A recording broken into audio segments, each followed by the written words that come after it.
Alright, so welcome back to part number 3 of Delusions of Productivity. So ngayon pag-uusapan naman natin the myths of multitasking. So natutunan natin in the previous lesson, maybe the reason why we say we don't have time is because we are avoiding something. And we discussed that sometimes the lack of motivation and the fear of doing something is what gives us the license to create these excuses na wala tayong oras. So ngayon naman, karamihan ng mga solo entrepreneur actually are guilty, personally me, of multitasking. This is another delusion of multitasking. And when I learned about this, na-realize ko na lang oo nga tama pala, na kapag nagmo-multitask tayo, create this attention residue na kung saan hindi natin na ibibigay yung complete 100% focus natin sa isang bagay kapag may isa tayong bagay na ginagawa.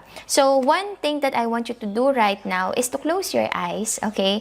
And then, try to think of two things or two thoughts at the same time. Okay, so for now, I'm going to close my eyes and then I'm going to think of the script, okay, for my next vlog. Okay, for example, how to, let's say, for example, how to combat anxiety. Okay?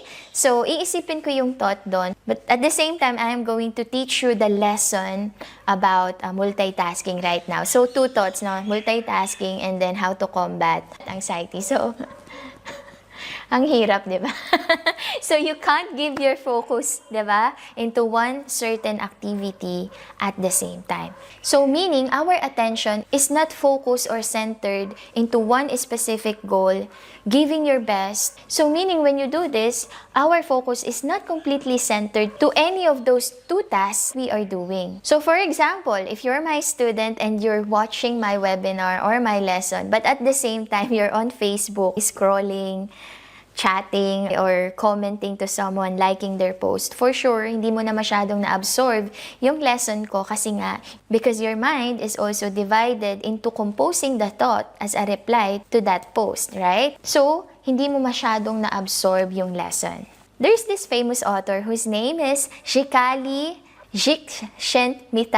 I hope I pronounce his name right. Ang sabi niya, that the flow state is the secret of happiness when we feel our best and perform at our best.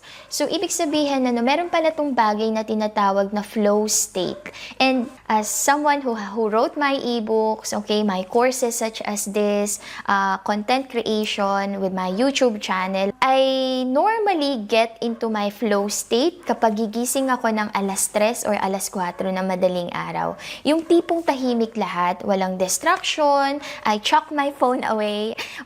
Most of the time, I even put it on airplane mode para wala talagang storbo. And I turn on all of the lights, para feeling ko na nagigising yung body ko and I can have this certain point of mind wherein I am one with the flow. Okay? Parang libreng-libre at malayang-malayang lumabas yung mga ideas sa isip ko on what are the contents I'm going to write, how I can help my students with this, how I can incorporate my stories, what are the solutions that I think will help them, and what are the problems that my students are currently experiencing. In that way, when I am one with the flow, and I know to myself that I'm having this flow state, yun yung mga time that I am only focused with doing one certain activity in that period of time.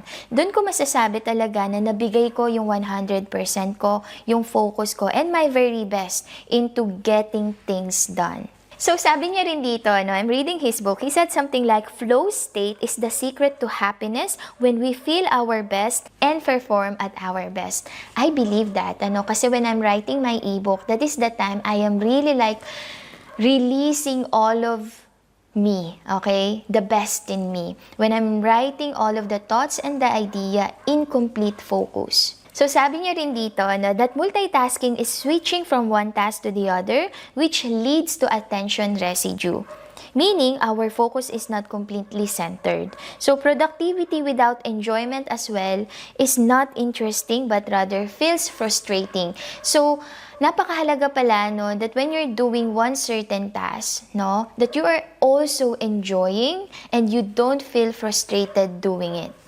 So, another thing that I learned from this book is that kapag may ginagawa tayong isang task that we have been doing over and over again, darating sa point na malalaman natin that you are already an expert with that task.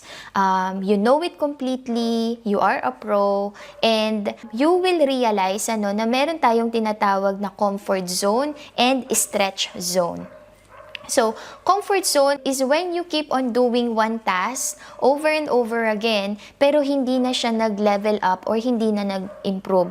Whereas, despite of being so good with doing the same thing over and over again, yet you want to implement the stretch zone, dun tayo mas nag-grow. Dun tayo mas natututo. So, for example, when you're doing your gym activities, when you increase the weight and you increase the reps, that's the time you are actually really toning up, and then at the same time, you are much capable of losing more weight. Ganun din sa business natin. So let's say, with our example earlier, na you want to learn YouTube marketing, you are so confident already, you can film your video, you can edit them, and you're a pro, you have high engagement, etc. And paulit-ulit mo na siyang ginagawa, every day, every month. Kaya lang, merong isang bagay na takot ka pa rin gawin, when it comes to video marketing. Takot kang mag-live. You feel like you're not confident live, takot ka magkamali, you're not sure if you will be engaging, because with YouTube, you can edit, you can remove all of the mistakes, pero sa live, hindi mo pwedeng gawin yun. So you have this fear. So you've been doing YouTube marketing for a long period of time because that's your comfort zone.